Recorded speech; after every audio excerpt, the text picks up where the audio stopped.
It is officially hate week as we are just a few hours away from Indiana and Purdue facing off at Mackey Arena as Indiana is going to start a brutal six-game stretch against quad one opponents, and there's no better time to pick this season back up and get it turned around than by beating your rival. And with that, we welcome you back to the House Hoosier podcast brought to you by the Field of 68. He's Ian Plaskoff. I'm Austin Platt. Joining us for the first time, Hoosier.com writer Josh Post. Josh, thanks for hopping in. You've been wanting to be a guest for a while now, and I figured, this might be the weekend to do it. Guys, I've been itching for this. Platt, you've been doing this for 3 years, and I haven't gotten one invite. First year, I understand.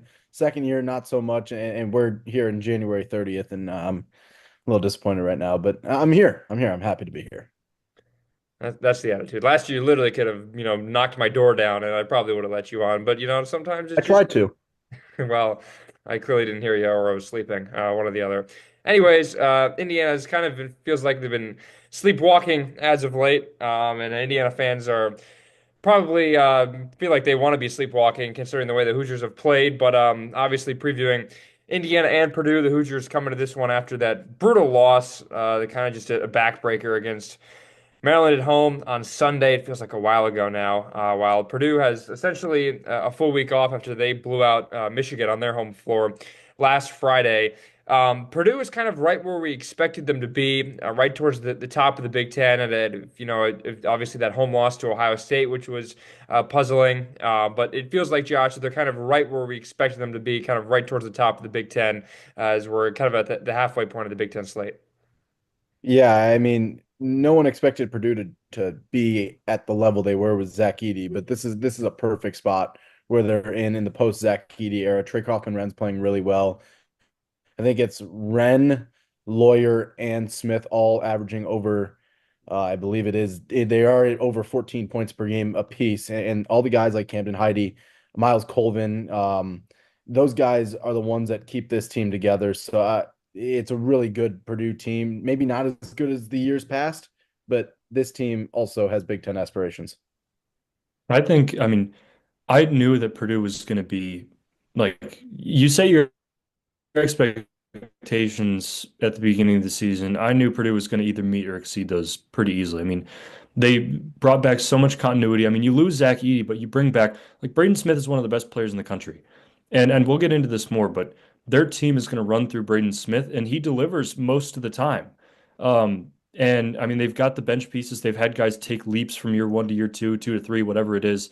And they're just a complete team. They're well coached. They shoot the ball well. And again, they're right where they're supposed to be, like you said, at the top of the Big Ten.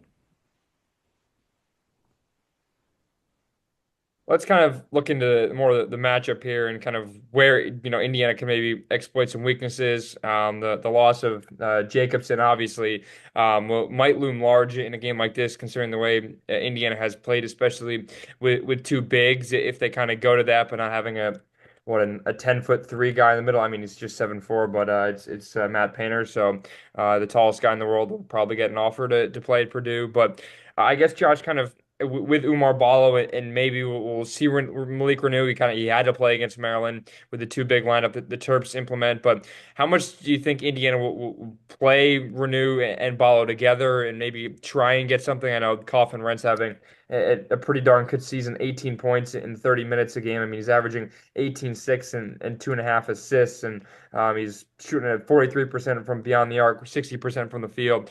Kind of what can Indiana do to try and win that battle down low?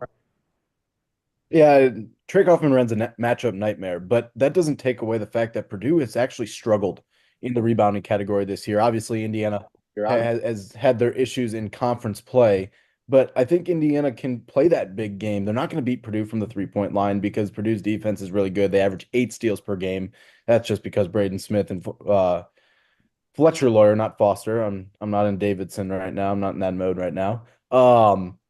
But I think that Indiana might play that too big, but I think they should rely on a Luke Goody to guard Trey Kaufman-Renn. He'll be giving up a couple inches, obviously, but I don't think Malik Reneau is able to. I could be wrong, but what I've seen the last couple days, or the last couple games since he returned from Northwestern, is that he's kind of defensive liability. He's become a black hole on offense, and the two bigs, although they had a week off, to work together. I think that it could be Luke Goody who could go 4 out, 1 in, make Trey Kaufman-Renn guard Umar Ballo straight up, and Caleb First and Will Berg aren't going to be able to guard Umar Ballo, but it's just the surrounding players for Indiana to spread the floor, hit their shots, and that's what's going to keep the game close at the very least.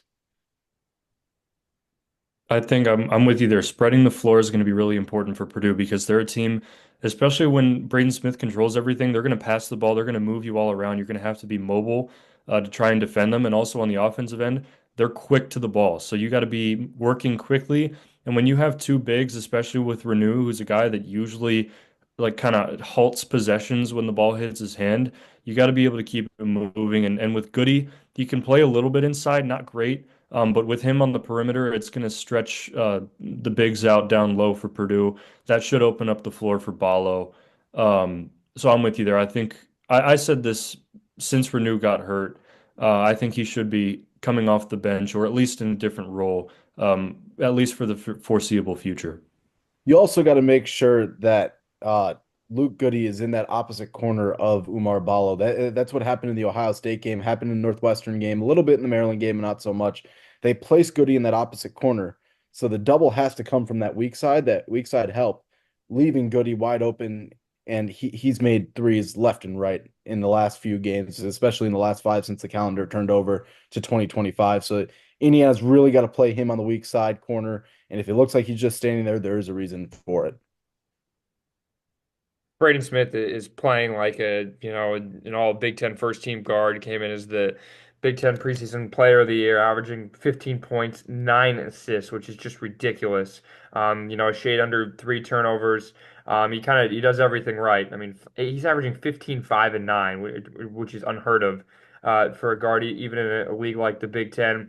What does Miles Rice is obviously going to have his hands full if he guards him. Maybe we'll see Carlisle, Leo, Galloway. I mean, it's like Indiana cannot find a way to stop Zach Edey, and this year it's like, all right, can you at least try and slow down Braden Smith to give your guards a chance to keep the team in it? But how do you try and slow down Braden Smith? He's just been unbelievable. He's averaging 36 minutes as well. That guy's never on the bench. Yeah, I mean, I'm more worried about Braden Smith, the defender, on Miles Rice. And Miles Rice has been struggling with the basketball. He gets downhill fairly easily against some decent programs, decent guards, but Braden Smith is a different animal. I mean, he has 25 steals. He only has, but on the offensive side, he has 25 turnovers. He has the same amount of steals as he has turnovers. That is absurd. To go with 90 assists. So you got to keep him in front. You can't let him get downhill because when he gets downhill, he's either going to be looking. He's kind of a pass first guard. Although he scores 16 points per game, he's going to find his teammates, and that's where Indiana needs to be careful. Is if he gets by Miles Rice, if he gets by Trey Galloway, which would probably be the better matchup to put Trey Galloway on there defensively, keep Miles Rice out of foul trouble, and the better on ball defender is Trey Galloway, to be honest with you. Um, so not letting him get downhill and find a guy like Colvin, like Lawyer, who's shooting 47% from three in conference play. Uh, CJ Cox, Trey Kaufman-Renn down low. You gotta avoid him going straight line to the basket. Avoid layup lines. That's what it really comes down to if you're Indiana. Austin, we talked about this earlier. I think it was after the Maryland game. And just the Indiana's guard play has not, outside of Miles Rice at times, there hasn't really been that secondary guard that's really been a threat on either side of the floor. That's going to come in huge here because you're going to have to pick one to go against Braden Smith, and you're going to have to pick another one to try and capitalize of not being guarded by Braden Smith. And it's kind of a difficult trade-off that you have to make. If do you put Rice on him and try and let Galloway and potentially Carlisle, do you try and get them going, or do you put Galloway on him and try and find another way for Rice to get going, but also give up, points to Braden Smith potentially on the other side? So Indiana's guard play has not been great this year. There have been some solid games, but it's got to be a group effort out of all those guards because one of them's going to have to capitalize, one of them's going to have to kind of take it for the team and be covered by Braden Smith, and the other's going to have to guard him too. Yeah, it's an interesting like trade-off, and that's a good point you make. It's like you don't think of I use guards as kind of like being two-way. Like Leo, we know is going to be great defensively, but he's not going to, have a 6-0 run by himself or not going to spark the offense. And it's the same way with Carlisle, who's been hit and miss. I think he's actually shot the ball a little bit better on the road as of late, but it feels like he's been just taking a lot of shots. And eventually, when you take you take a ton of shots, some of them are going to drop. So that's kind of where the point totals can be a little bit inflated. And we'll have to see who kind of steps up. Goody and Mbako both have been playing better as of late. Goody's just it feels like he's always been in foul trouble as of late and just been aggressive defensively. Josh, how can Indiana get one of Mbako or Goody going? And Mbako's been great off the dribble and getting to the basket. We saw that against Northwestern, and that's kind of when he's at his best. How can IU try and get one of those guys in it? Because it feels like one of those, if not both, need to do well, especially if Rice is having a down night. Yeah, I mean, it comes down to the first media timeout. Up until those first 4 minutes are going to be the most important to tell us what kind of game it's going to be. If Indiana runs a set for Mackenzie Mbako and he gets a steps into a three, one step to his right dribble and makes a shot, any shot, the first shot that goes in for Mackenzie Mbako, then you have an understanding of what this night could be for him. He's very streaky. He likes to shoot the ball once he makes the shot, and once he gains confidence, the rim is the size of the flag behind me. It's easy for shots to go in. As for Luke Goody, if he comes off the bench, first off the bench, he's got to get a shot within the first four possessions of he's on the floor, because you stick him in that opposite corner, you go down to Ballo. If you go down to Renew, which I don't think they'd go doubling Renew, but you got to get him going, because this game he'll have a little bit more juice to him. This is his first Indiana Purdue game. This is an Indiana kid, remind you, and it means more to these guys. Braden Smith, Fletcher Lawyer, Trey Galloway, Anthony Leal, you name all the guys from Indiana on the floor. It means more to them that it's Indiana Purdue. Illinois Purdue, albeit great rivalry, great games. It's going to mean more to Luke Goody. He's got to stay under control, make that first shot, and we'll know more once those guys take their first shots what kind of game Indiana will be playing. I think you make a really interesting point about that first 4 minutes because you look back to the last game that Purdue played against Michigan and Mackey Arena, the atmosphere there was great. Michigan could not do anything. They were getting killed in the first 4 minutes, and that's how the game went the rest of the way. Like they just could not fight back in that game. And Indiana is a team that we've seen on the road, especially if they get down early, it is really hard for them to fight back and find a way to get back into these road games where they give up big runs. And it's happened at Purdue before. It happened last year.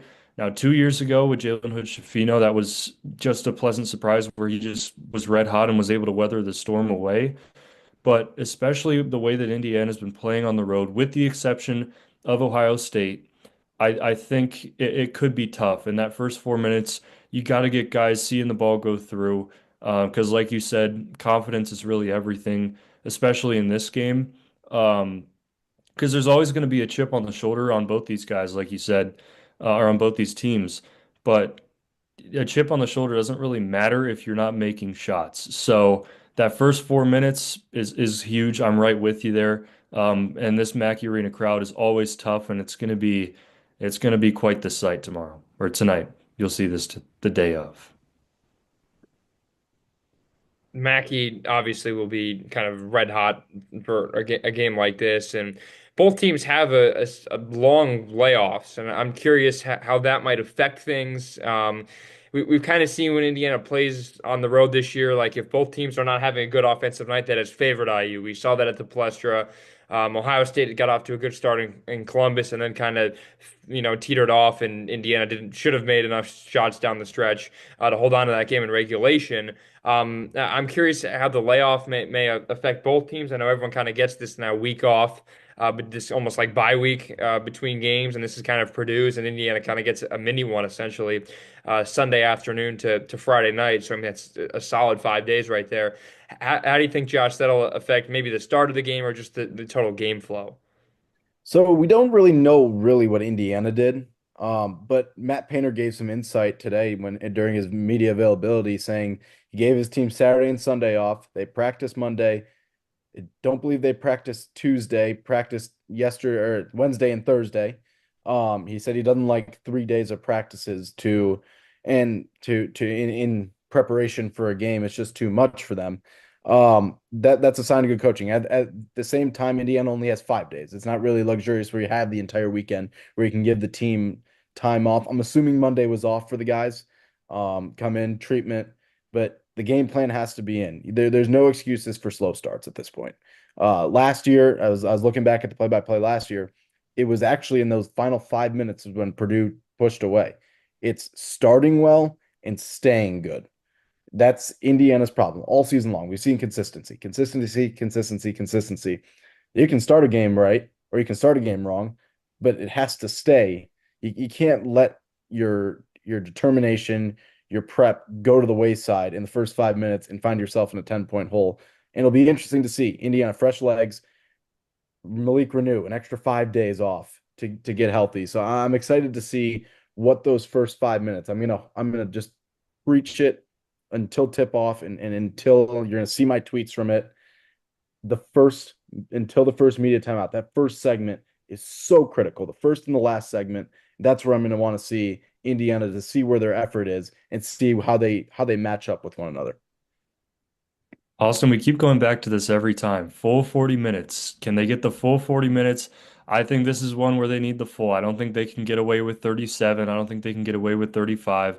We saw against Maryland, they played 39 and a half, and 39 and a half wasn't enough in Mackey Arena against Purdue, you got to have the full 40 minutes. That includes the first and the last, like Josh said. The middle, they actually have not looked terrible in most of these games, especially against Maryland. I mean, like I said a bunch, they played really well up until that final 30 seconds. So I would love to see if any of that carried over. I liked some of the sets during that game. I like the effort. I like the energy.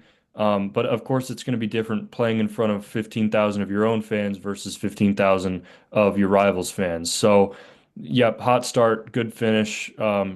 Josh, you hit it right on the head. Full 40 minutes from Indiana this time is what needs to happen. Do I think that can happen? It'll be tough, but there's always a chance. So that's where I stand on this. This is obviously the start of just like 6 game stretch, like straight out of hell. Like you look at just the next six, and really, I think like it feels like if Indiana does not get a win either at Mackey or at the Kohl Center on Tuesday night, which is a place haven't won this millennium, then like I feel like that's kind of like all right, now you're really in panic mode. It feels, but you still have opportunities to do it. This kind of reminds me last year when Indiana had that 2 game stretch against Wisconsin, and they went to Illinois, and they had a week off in between, and they almost came away with a win against Illinois without Khalil Ware. And it almost kind of feels like what this week is like. You have essentially you have all 5 weekdays off, and then you make the short bus trip up, Friday, or probably by the time you guys are listening to this, they'll probably already be in West Lafayette, maybe at shoot around. But this almost feels like, Josh, at this point, this 2 game stretch where you can get one win to kind of completely, flip the script here. You already have 2 road wins, but it's just the 2 home losses right now that loom pretty large. And that Maryland win, I think completely turned everyone, unfortunately, away to the exits just as quickly as that game ended. And it feels like it just kind of turned the season upside down when it wasn't in a terrible spot. And Indiana still, just in the first or next 4 out. They're not completely out of it, but it just feels so much worse than that. Well, because expectations were so much higher. When you start in the top 15, your expectations aren't, hey, let's stay on the bubble on January 31st. That's not where you should be at this point when you come in as a top 15 team. But like you said, like they don't have a bad loss. And those home losses are to good teams, like really good teams. Maryland has proven that they are a top 20 team in the country. They're Ken Palm, they're net. I'll be damned if the AP voters don't give them a top 20 nod next week. They would just be it would just be a malpractice. We've used that term way too much in the last week, so I'm never going to use that again. So I think Indiana has that, like that Illinois game for them, but they don't really have a chance for a bad loss on the schedule the rest of the way. They only have chances for good wins. I think a lot of the next six are quad one games. The only game I can point to really is home against Penn State that would be a bad loss.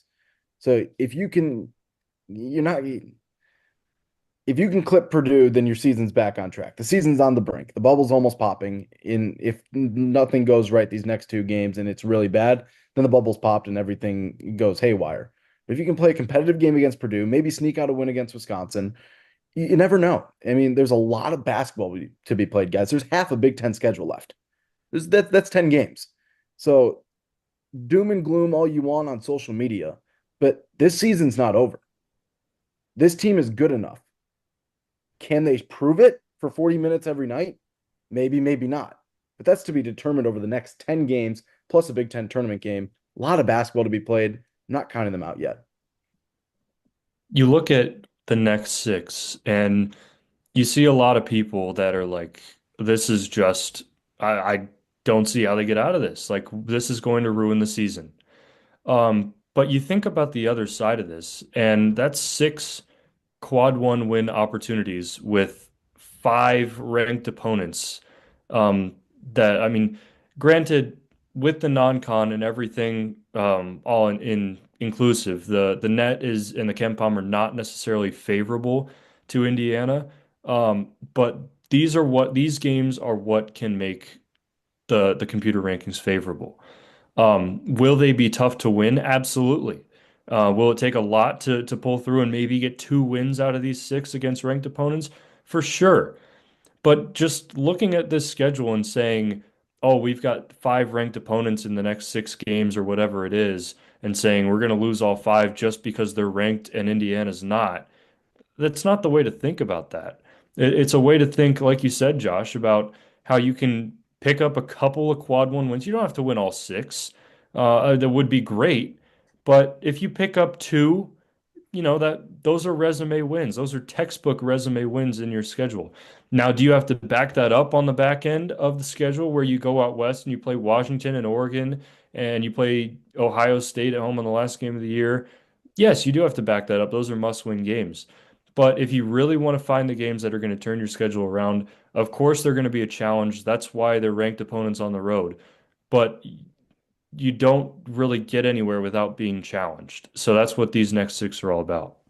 I think 3-3 really puts you on the right side of the bubble at this point. If you go 3-3 in that stretch, you're 8-8 in conference play. You have 17, 18 wins at that point. I mean, you're on the right side of the bubble at that point. You have the expectations you would have proven. The only issue is that if you lose these games, which you probably will lose a couple of these games for sure. It's just basketball. When you play on the road in the Big Ten, it's difficult to win. But you can't lose by 20.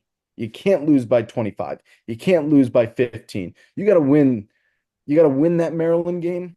But if you lose by 1, 2, 3, 4, 5, then your metrics look a little bit better. Indiana's metrics are because they've lost those games by just incredible margins in historic fashion. So close losses, 3 wins, February 24th. Joe Lunardi's going to bring out a bracketology, and Indiana will be on the right side of the bubble if that happens. That's the thing. You look at all these, like, this has been a trend with Mike Woodson. I'm sure everyone listening has seen this before. We've talked about it before as well. But when Indiana loses, especially on the road, they lose big and it kills them.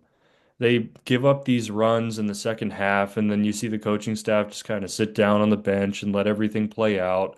And all of a sudden, Indiana's down by 30, and then they fight back to make it 15, and they go down again by like 23. It happens so often on the road, and even that Illinois game at home. But yes, you have to keep it close. Like Northwestern losing by 9 on the road isn't terrible, although that was a winnable game at one point, which kind of sucks to think about. But if you give up these 10-0 runs like we've seen, like especially at Iowa, you give up these 10-0, 11-0 runs, and then you just can't get back into it and it balloons up to 20 all of a sudden, it just kills you. And we see that way too much. So these next six, if they're going to be runs, these are teams that tend to get very streaky. You have to be able to limit those runs and find some way to fight back. Because if you give up 10-0 run and all of a sudden you're down by 25 in the second half, it's not going to make your case easy. Guys, we witnessed an Indiana team lose seven straight, was 2-10 in the Big Ten at one point, and was one Big Ten tournament win away in back in 2019 to making the tournament. There's a will, there's a way. And there's so many opportunities. Granted, that non-con was so much better for Indiana. They had that Florida State game. I think they played Marquette that year as well at home. So the non-con was much more difficult, but at the same time, it can happen. They can fight out of this hole. So I wouldn't be surprised if that does happen. On the flip side, I'm not sure what will happen because all we've seen is a roller coaster. I can just detect that you kind of are taking the pulse of what IU fans are thinking. And let's go back to last year when Indiana played at Mackey, late February, I think. And it was like, that was after that exhilarating win at Ohio State. And everyone's like, I am not excited to watch this game as IU fans. Like, obviously, it's IU Purdue. You're obviously gonna watch it and want to win like no other game. But it was like, man, like we kind of figured like they're gonna lose by 20, like it's gonna be kind of one of those games, and that's kind of what it feels like in a game like this. And I know last year the Zach 83 was like that's just like the thorn in Indiana's season, like yikes, that was like the low point, like literally.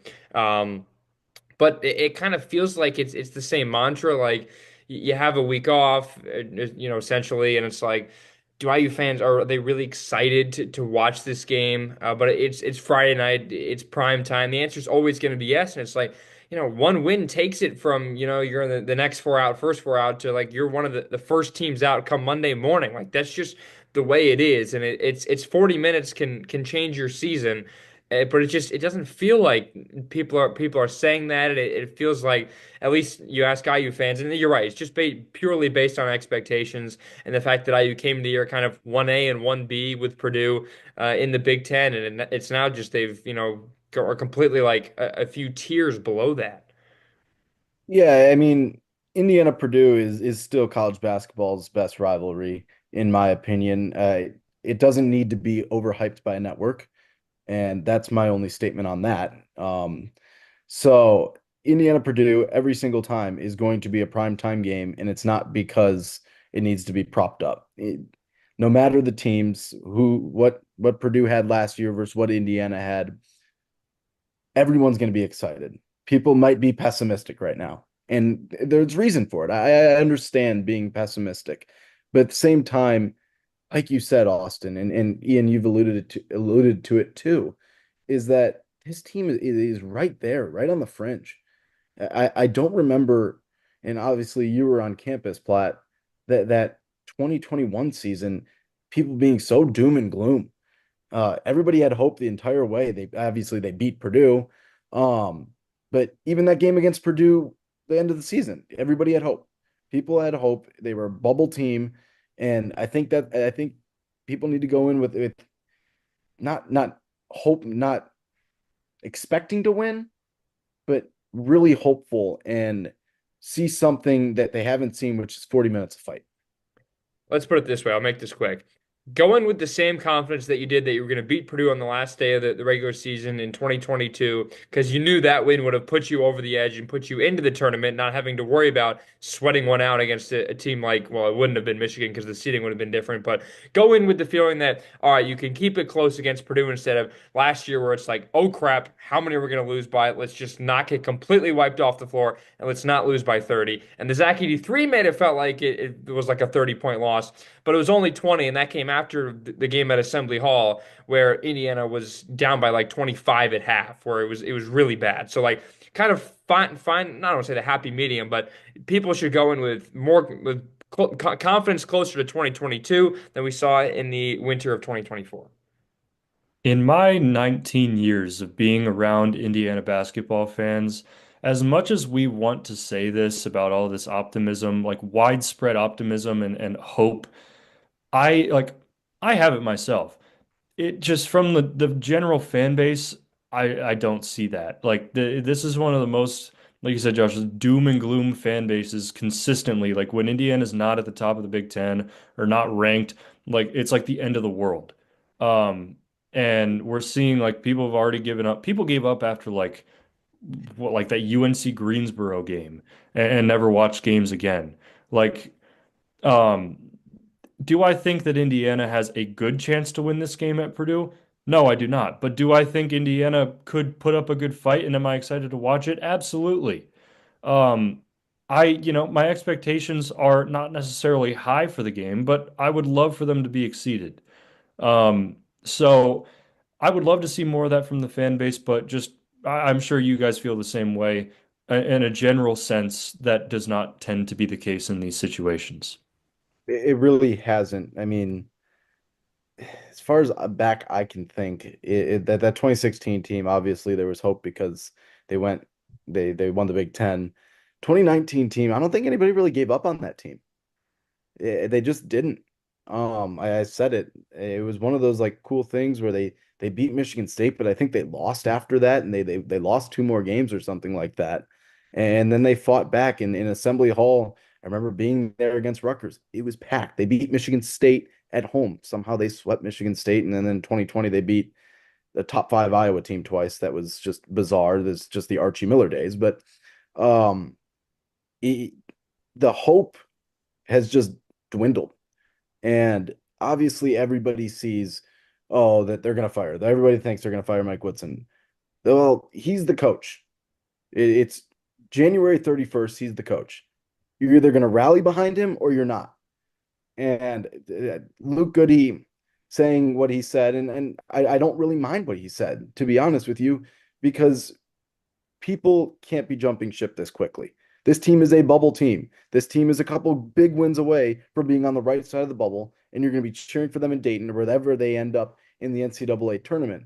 So I don't want to say true fans because I don't want to be that guy, but you got to stick with this team because you just never know because of how up and down it has been all year. We talked about this after the Maryland game, where it felt like there was a real turning point during the game when they were doing well. Of like it felt like a true Assembly Hall game. Fans were rallying behind the team. The atmosphere was great. They were cheering guys on. It felt awesome. And then the final 30 seconds and the end of game blunder.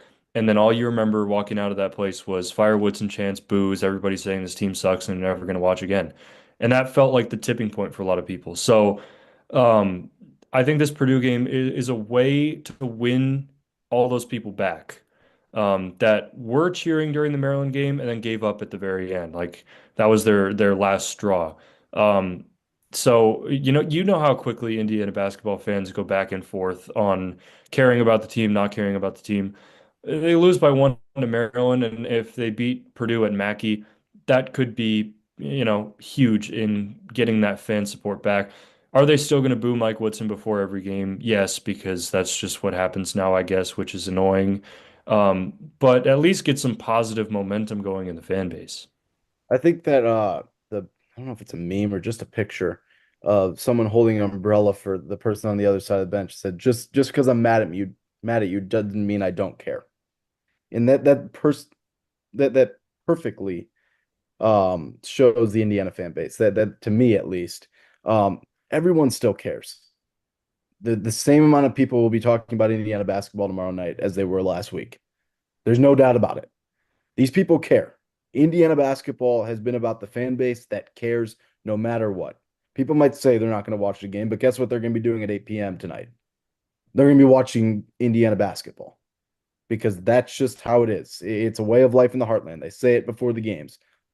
I think that sticking with the team and seeing, even if they lose a tough game, seeing if they play 40 minutes, they play 35 minutes of really tough basketball, hard nose, and then they lose by single digits, then there's optimism.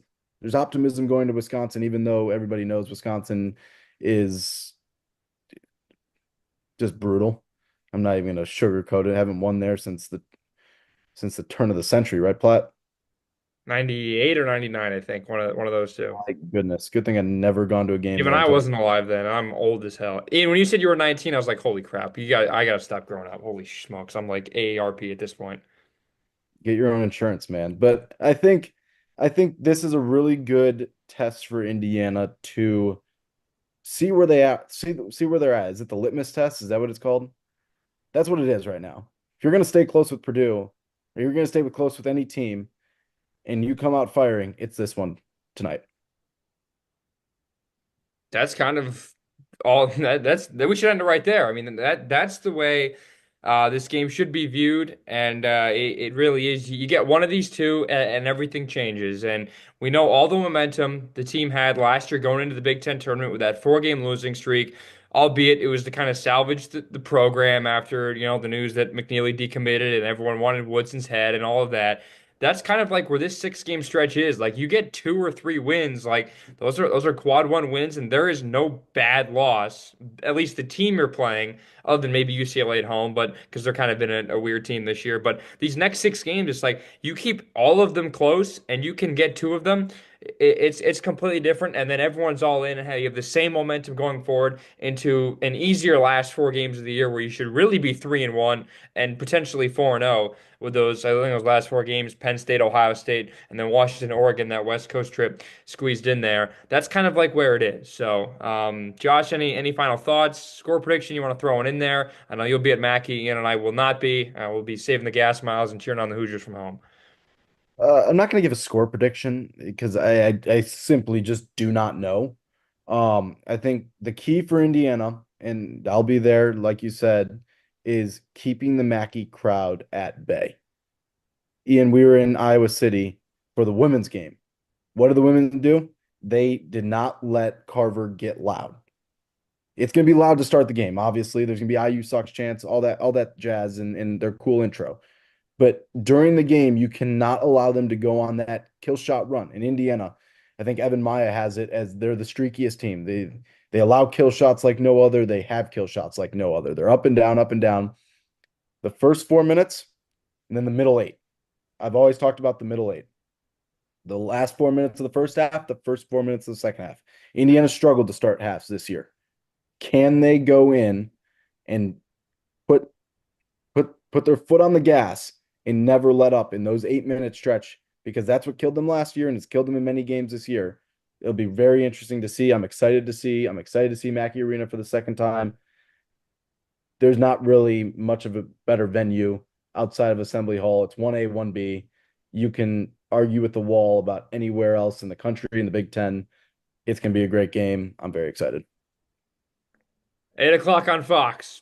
Friday night hoops. There's really nothing better you can ask for than a game against Purdue and an upset victory to get your season back on track. Boy, now my juices are flowing. Like I was like, oh, we got to record this podcast. We got to talk about IU Purdue, and it's like, man, I'm excited again. Like here we go. I'll be at Wisconsin on Tuesday. It's like be no better way to go into that game than on a winning streak, and to have Mike Woodson go over 500 against Matt Painter. 3-3 right now. We say all we want about Mike Woodson, but he doesn't have the same record against Matt Painter, and he has not lost to a double-digit seed either in the NCAA tournament last time I checked. All right, that'll wrap it up here for the House Hoosier podcast. Josh, thanks again for coming on. Long overdue. For Ian,